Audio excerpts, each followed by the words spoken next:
Hey, everybody. Welcome to Risky Business with the Coverage Queens. I'm Kathy Kaler. And I'm Bliss Landon. Welcome to this episode. How are you? I'm fantastic. How are you? Great. Lunch was good. Lunch was really good. Lunch was delicious. Yes. We had the stand. And pretty good. Lettuce wrapped. Yes. No carbs. It's good for us. We're about the no carbs, right? Absolutely. I love carbs, but we must dial those down. Yes. Absolutely. That was very good. Surprisingly good.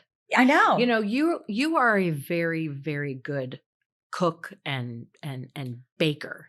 Thank you, Kathy. And I love to cook at home. I think I made hamburgers last night. That sounds silly. Yeah, but you got to make them, and they got to taste good. And you can do it at home. And Absolutely. then you know what is in it and the ingredients, and you have control over it. Absolutely. I think the more, and maybe this happened during this, silly time that we're in and continue to be in. But, I think people were kind of put to task to get into the kitchen. Sure. Absolutely. And do a little more and cooking. Cook more than they ever have before in their lives. Yeah. Yeah. It's true. I think we should promote like a goal of that, Yeah. So I think a lot of people do eat out and order in and have it dropped off. And, when I go out of town, the bill that my children run up. Yeah.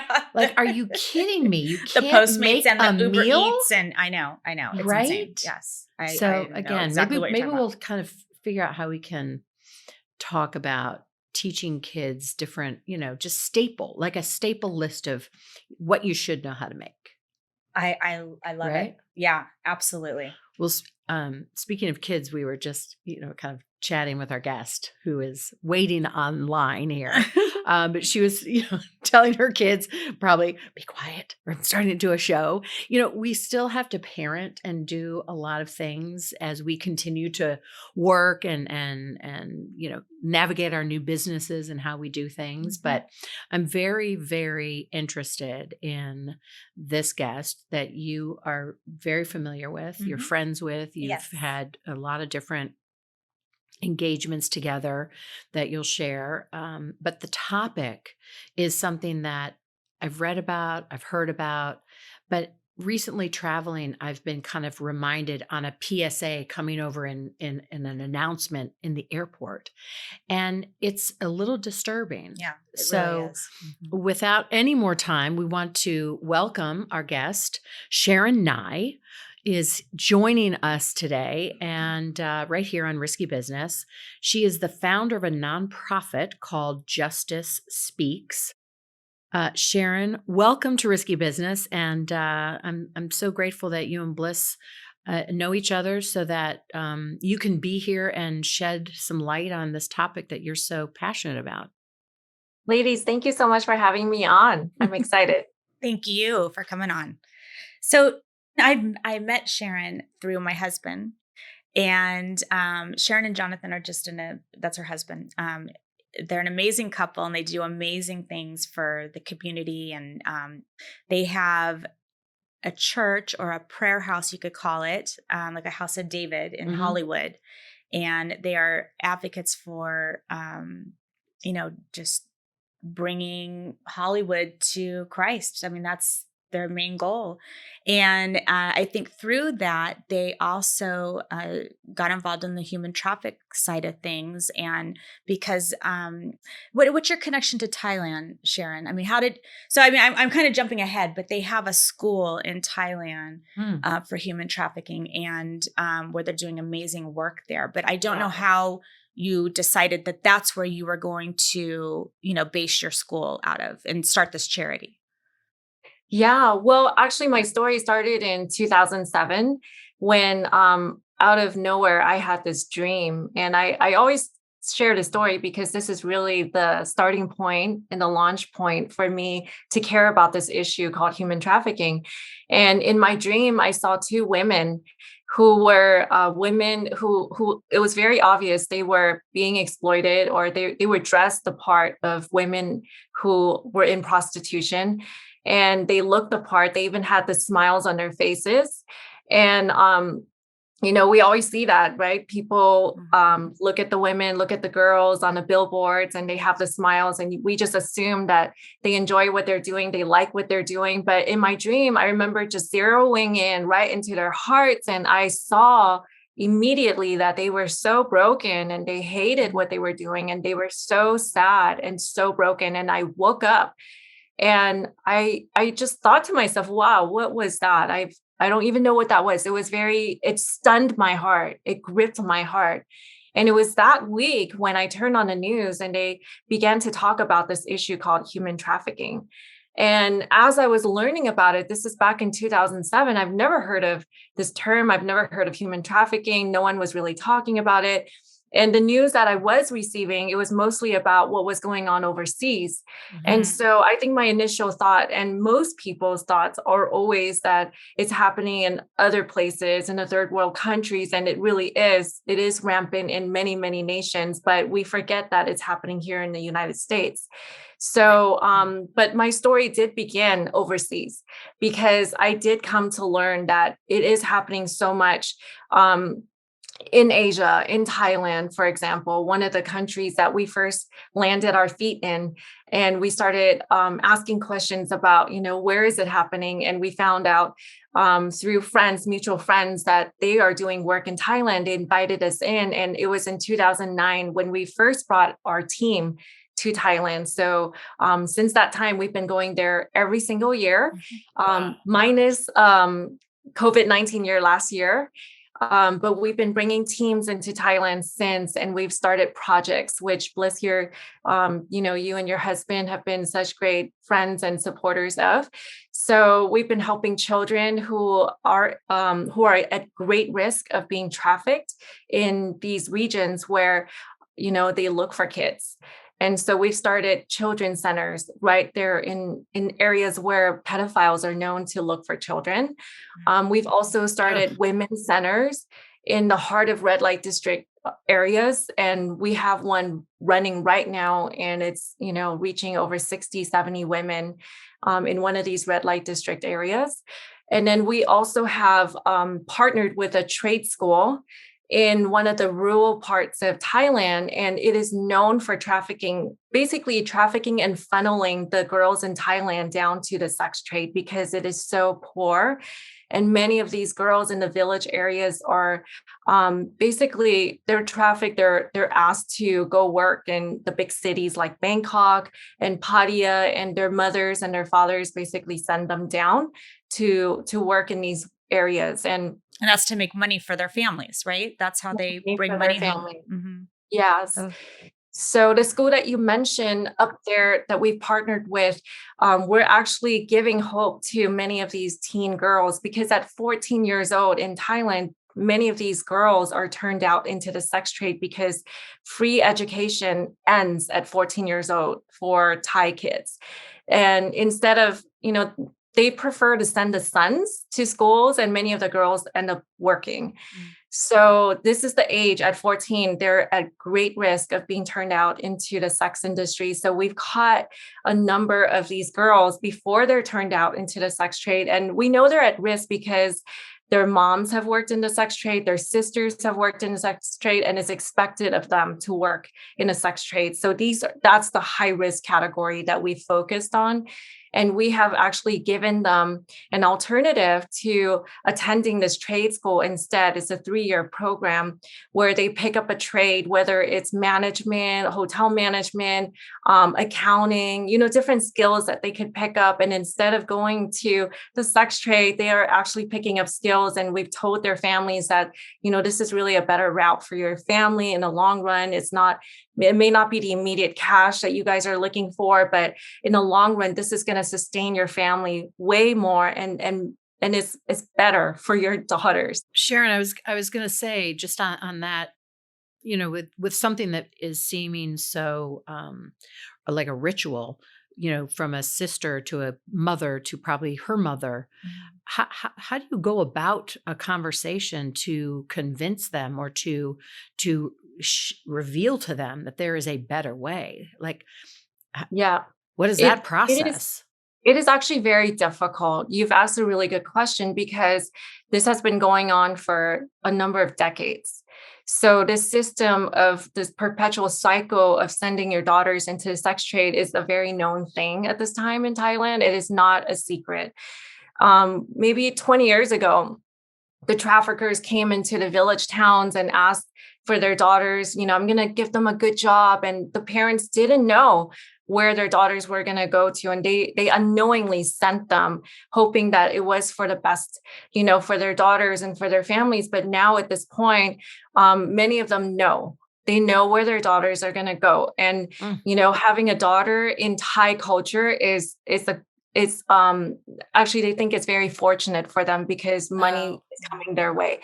So there's just a lot of, it's very sad. It's hard to understand from our American perspective of what's going on over there, because the demand there is driven by poverty. And so the families are so poor. They think they have no other option than to send their daughters to work. And some of these daughters, they've been told that this is the best way, or you don't really have anything else to offer except for this, because that's what your mom did. That's what your aunt did. That's what your sister did. So it's a cycle that needs to be broken. And we did have to talk a lot with some of these parents to really persuade them that, your daughters are worth so much more. Yeah. And we need to break the cycle. And it took a lot of convincing. And we did have to give them and offer them a stipend as well for the families, just for their immediate need to be satisfied. Yeah. So the money that we, give, or that people give to the charity, to Justice Speaks, it goes to the training of the girls, but it also feeds their family, because they need that in order. Yeah, they need the money. And that kind of also helps convince them to actually go this route and get out of the human trafficking. Yes, right, Sharon? That's correct. Yes. So the money that we send for every young lady for schooling, it covers their tuition, it covers their books, their uniform, whatever needs that they have, including transportation. But a portion of that is also set aside for their parents so that they could buy groceries. And a little bit goes a long way in a country like Thailand. Right. For us, our assumption is that we need thousands of dollars to be sustained. And we need that, living in Los Angeles.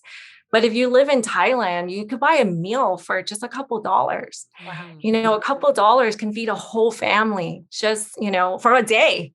So, say we send them $25 or $30 for a family, it does help them a lot. And it's not a lot of money, but it helps them.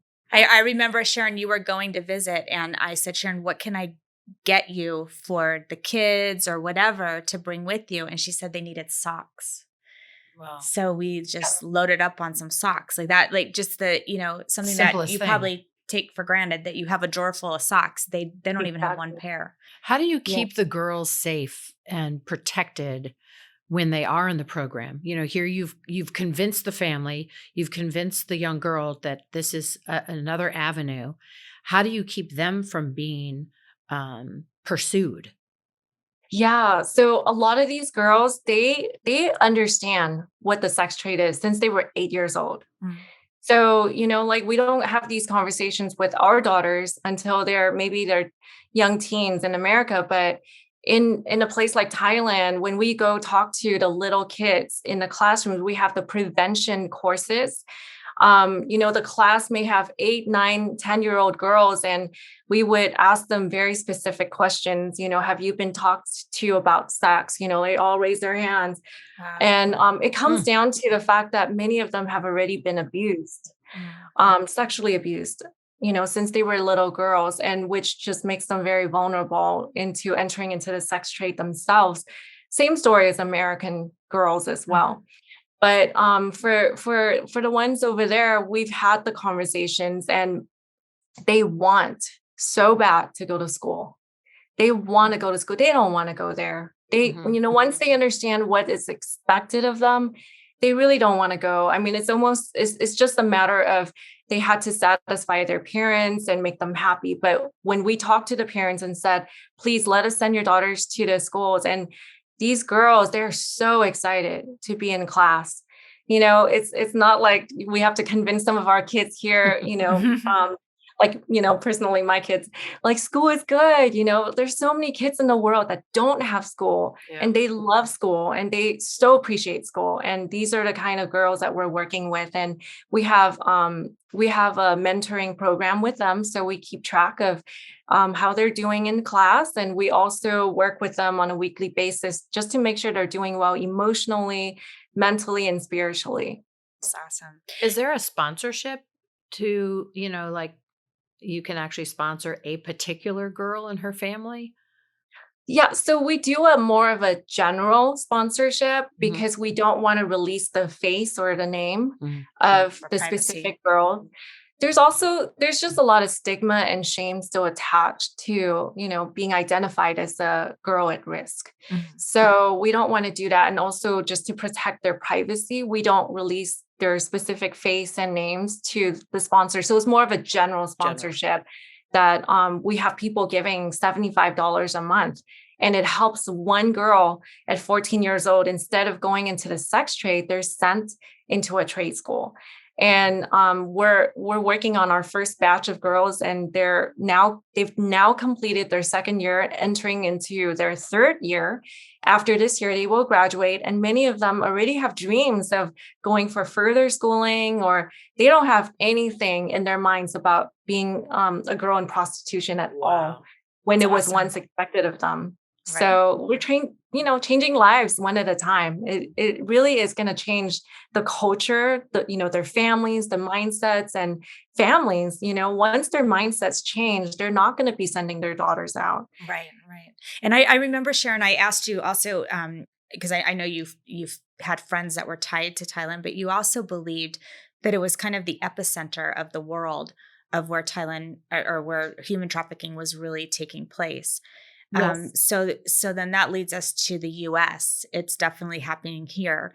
And this little beautiful woman here goes out with her posse, and they go out to strip clubs, and they bring a basket of cookies and whatever, and they do the same thing here. But it's a little trickier here, Sharon, you said. It's a little tougher because you're not dealing with parents, you're dealing with the Johns. They're the guy that's pimping them out, basically, right? Yeah. Once I discovered that it's happening right here in our own backyards, I mean, it really hit my heart hearing the statistics here in the United States. I think a lot of people just believe, yes, it's happening in Thailand, it's happening in Asia, overseas in Europe, but, not here, not in America. But, I'm just going to go over some of these numbers with you because, when I learned it, it was really shocking to my heart. But in America, the average age of entry into prostitution for girls is between the age of 12 and 14. Oh my gosh. So we're also in the same range of age of, and this is the average of girls being turned out into prostitution is at 12 years old, 13 and 14. So this is a very high risk age group here in the United States. And, some of the, it's hard to know, but the top 5 states in America for human trafficking, number 1 is California. Number 2 is Texas. Third state is Florida. Number 4 is New York. And number 5 is Ohio. So being in Los Angeles right here, as we're doing this podcast, our state is at the top of the list for human trafficking in our whole country. But now how does it start here, Sharon? Because, there is poverty, obviously, everywhere in our country.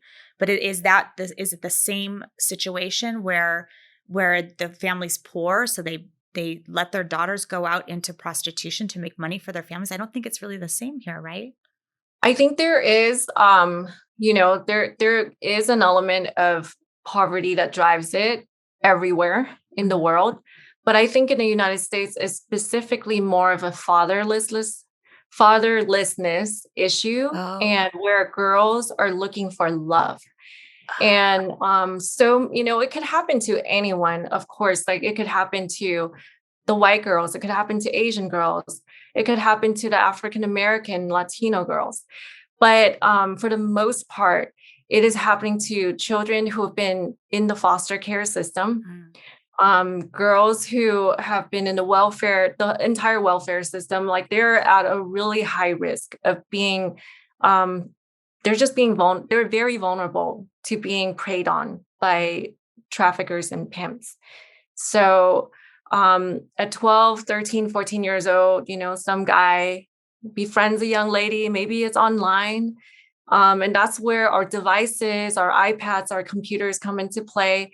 And if there's no parent watching carefully and just helping their children navigate through this entire world of social media and what's going on in their devices today, it's very hard to keep track of who they're befriending, who's coming into their lives through their phones. This thing that is supposed to help everybody, but it could be a very, very dangerous item in your child's life. So, some of these children who don't have a parent at home, who are single parent families, don't have a dad to watch them, keeping an eye on what's going on, they're vulnerable.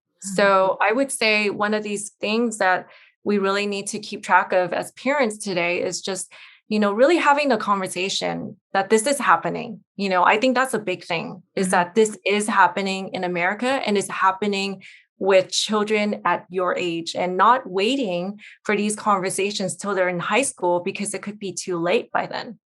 So since California is the number one state, where are these girls? Where are they? Are they in the larger cities in California? Are they in strip clubs? Where are they held? Do you know? Yeah. Well, we have, we harbor we have the big cities in our state. We have Sacramento, we have San Francisco, we have San Diego, we have Los Angeles. So we have, 4 of the top cities that have been identified as huge at-risk cities for human trafficking. And a lot of this is already happening underground. It's happening online. It's the people that our children are meeting online. It is also, once they meet a certain individual, whether, they're being introduced to that person or meeting them online, they get turned out into, like you said, the strip clubs. They're working in the escorts, they're working the streets. So there's a number of places that these girls can be turned out. They could be working in the motels, like we're just not really seeing it as prevalent as before. I remember, earlier on when we were doing the outreaches, we were doing not only the strip club outreaches, but we were also on the streets. So right here in Los Angeles, like there's several streets that are known for girls being pimped out and girls, walking what they call the tracks. So the Johns would drive up and down these streets and look for the right girl that they want to purchase. As we were doing this outreach, we heard about these statistics about, the average age of entry is between 12 and 14. And when we were on the streets, that was exactly what we saw. Wow. We met this one girl, and like I said, it isn't just a certain race that is being trafficked. I saw a beautiful blonde hair, blue eyed girl on the street corner, and she looked not more than 13 years old. And she was standing there, she was just left there in the corner in this really horrific, just not a nice looking street. It's not good. It's not a safe place. So, she's there for that type of business, and someone was pimping her out. Wow. And you could see this line of cars just coming by her, and she would pop her head in the window. And I believe she was talking price, and they would, the cars would keep driving by because maybe her pimp had a certain price for her to quote. And because she was so young and so beautiful. And then there were others that we talked to on the street. And then we talked to some who were African Americans on the street, and they're beautiful, just gorgeous young ladies who could be a model, basically. And we had conversations with them and just talked to them. She looked like she was probably 17, 18 years old. And we just asked her questions like, how long have you been on the streets? How long have you been doing this? And she's like, oh, since I was 13. Another one said since I was 14. And then one time we met a girl who was pregnant, and she was dressed for working in the streets. And we said, how are you pregnant? And she said, yeah, I'm 8 months pregnant. Oh, 8 months Oh my pregnant. God. wow. And she says, but I have to work, I have no other choice but to work. And so we just couldn't believe that she had to work. And she said, we also asked her, how long have you been doing this? And she said, oh, since I was 13. Wow. And so they would talk to us, but as soon as, the pimp, gets anywhere near, they would just completely stop the conversation and walk the other way. But, while we have their ears, for us to talk to, we would give them a gift bag, resources, and just let them know that we love them, we care about them, God loves them too, and how can we pray for them. And, we see underage girls on the streets, and we do also make a call. So that's what we do on the streets. So really for the school age girls, because we're talking to parents a lot on this show, we want to tell them to really monitor what they're doing online. They Yes. have to look over their shoulder and see what they're doing and who they're talking to, and talk about this issue before it becomes an issue. Yes, I think starting young. Yeah. The moment that they have their hands on a device, we start the culture that we are very proactive in caring about what you look at, what are the apps that you're going to download. And, I'm not an expert on laptop and device safety, but, just even doing the most basic things as parents, just caring about what they're doing online. And then giving the advice of we're not going to befriend people we don't know. And predators are very, very patient. You don't know that they're predators immediately. Right. So some of the teens that befriend, strangers online, they appear to be very harmless. They're just there. They're not really, doing anything abnormal. But over time, they can spot someone who is vulnerable and someone who would like to, make friends with them. Basically, they'll give them compliments like you're so pretty, and try to make them feel good. Well, you said a key word, vulnerable. Yeah. Is what I see in a lot of young kids today, because they want to trust. They want to feel that everyone is, wanting to be friends. Mm-hmm. We have this social media that we meet, we see a new face. We don't know them, but we like their picture, or we follow them. It kind of takes away that guard that I know I grew up with. I was taught that, you just kind of get street smart. Don't talk to strangers. Yeah. Right. Don't talk to strangers. Mm-hmm. And, you were saying also predators. Have you dealt with abductions? Because you were saying that some of these kids are kind of in the system with welfare, and it just kind of dumps them out into that in some cases. But have you dealt with abductions as well? Because I think that's also probably happening. Well, through the last 10 years, I've met so many women and young ladies with stories, their survival stories of what they've been through their trafficking journeys. And every one of them is very different. And so I think when I first came into the scene of trying to be an advocate regarding human trafficking, I had one idea, was that they were all kidnapped, they were chained to their beds, and they're just they were abducted. And then over time, I've met so many young women who didn't fit that picture. But I have met people who were abducted at the same time, but more women who were more on the other end of, they were tricked, they were coerced, they were lured in by someone who befriended them like a boyfriend. That was more common than hearing the cases of the abductions, and which does happen in America. I know it happens, but I've met more survivors with the story of they met a young man who, just like you said earlier, told them all the things that she needed to hear, all the things she never heard from her father or her mother. Right. You're beautiful. You're gorgeous. Wow. Like, we could really, make something happen between us. I think you're amazing. Like, just fed her all the compliments, and she was sold. And you would be so surprised how fast that process is, because the pimps today, they're master manipulators, and they know exactly what to say to lure and hook a young heart. So they know exactly what to say. It's like they all work the same way. But I have met young ladies who were abducted and they were taken, and it took them a number of years before they were found and rescued, and they now have a story of, and just miraculous rescue, but more stories of the ones that were tricked in, by a nice guy. I got a book. I can't remember the name of it, but it was from one of your events, and I read it, and it was just story after story after story of what had happened to these women. And one story was she had a friend that she was friends with at school who had gotten caught up with a couple of guys that were not so great, invited her to a party, and then these guys drugged her and kidnapped her and put her into sex trafficking. So, it could be something as simple as that, as going to a party. You think you have a friend that's been your friend for a long time, right? But all of a sudden the friend has started running around with other people. And so you can get in trouble by association. I mean, that to me was really, that resonated with me because it's very scary, because she was completely innocent in what she was doing. Completely innocent.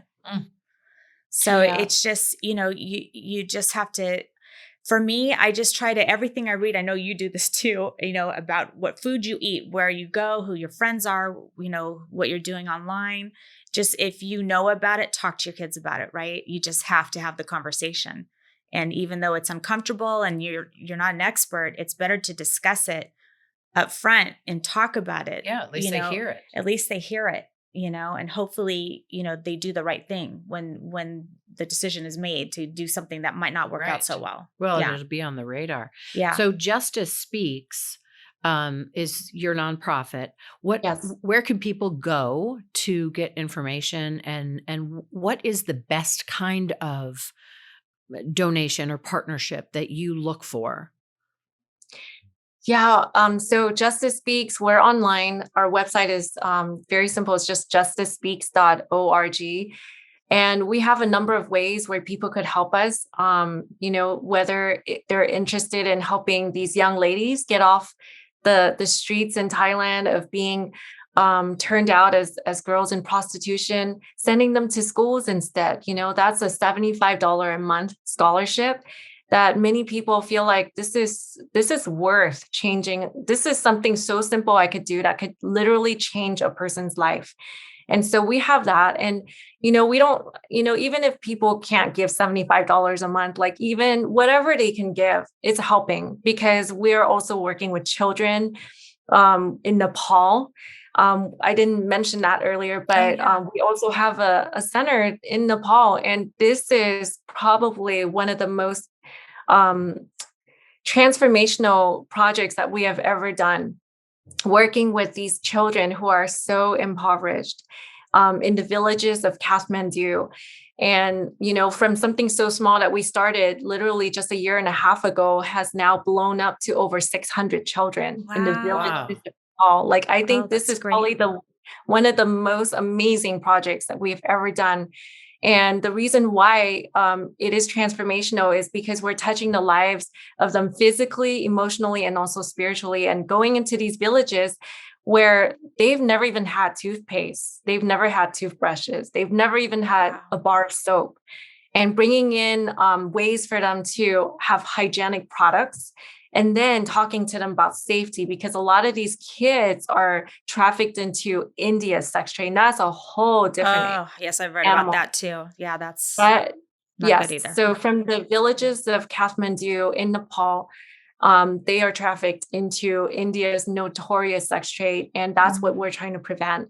And so just a little goes a long way. Goes a long way. Yeah. For a place like Nepal. Wow. So do you have in Nepal and also in Thailand any kind of support or partnership with organizations there, or the government, or the authorities? Is there anything?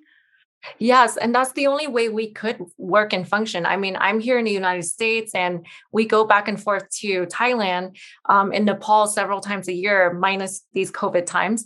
But it's because we work with our partner organization on the ground there. They're a Thai-based organization or Nepal-based. And that's the only way we could make it happen. And they are connected to government and authorities and police officers, et cetera.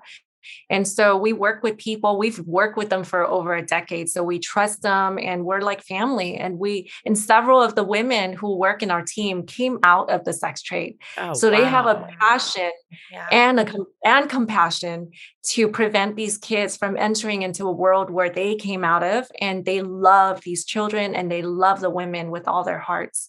And so this is the only way that we can make it happen. I see myself more of an advocate and a spokesperson to bring awareness in America and to funnel the means to see these projects be sustained. Wow. So, Justice Speaks is really good, or I think Sharon's the one that does it, but she sends out, a newsletter every so often, and you see the women that are actually working. She might, highlight their story. You see, the classrooms. I mean, you see where you're helping, even though you can't be there and it's very far away. You still feel connected to the organization because of how they update you on what's going on. And it's been really great for Chris and I to be involved. It's been wonderful. And I don't feel like we do enough, but I love being a part of something that's so important. So wow. Thank you so much, Sharon, for coming on. We really appreciate it.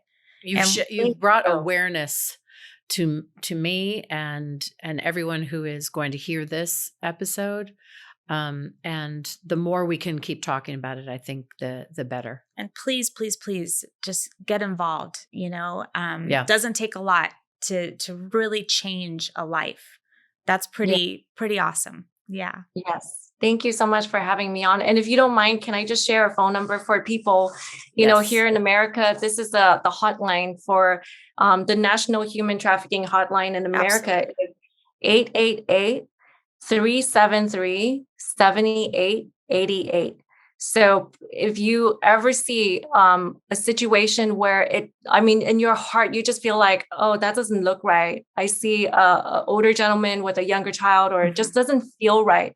Just don't ask yourself too many questions. You could just make a call and someone else can look into the situation. So the number is 888-373-7888. Awesome. So that's our United States National Human Trafficking Hotline. Thank you for sharing. Thank you, Sharon, so much for coming on our show today. We appreciate it. Thanks, Sharon. I'll talk to you soon. Thank you. All right. Well, that's a heavy topic. Yeah. And really, really important for us to, just share this. Absolutely. Yeah. I'm so glad that we were able to get her on here and talk about it. It's such an important topic. And I just don't think it's talked about enough. We don't hear about it in the media. No. I mean, it's never talked about. Well, like I was saying, at one airport, I get an announcement. But do you watch the news, the channel, or 5 o'clock news? Do they mention anything about human trafficking ever? I don't think I've ever seen anything. No. And it's tragic and it's scary and it's terrible. Really scary. And I love what she's doing and just bringing it out, to the attention of everyone. And how, we talk a lot about technology. We talk about, the devices our kids have, and that's connected, because that can be where it's happening. Absolutely. Anyway, Absolutely. Wow. Yeah. Well, I hope you enjoyed this episode. Definitely opened my eyes to this and really allows us an opportunity to engage, to help. If you want that number again for the National Child Trafficking Hotline, is 888-373-7888. And Sharon Ngai is the founder of her nonprofit organization, justicespeaks.org. So you can visit that to get involved, to donate. And like always, if you have any questions about our show or you have ideas that you want to know more about, please reach out to us. Our email is riskybusiness@ coveragequeens.com. And we also have a website that you can come and see us and see other episodes, coveragequeens.com. So hope you have a great day, and thanks for joining us. It was a good one. It was a good one. Another one. Bye-bye, everyone. Bye.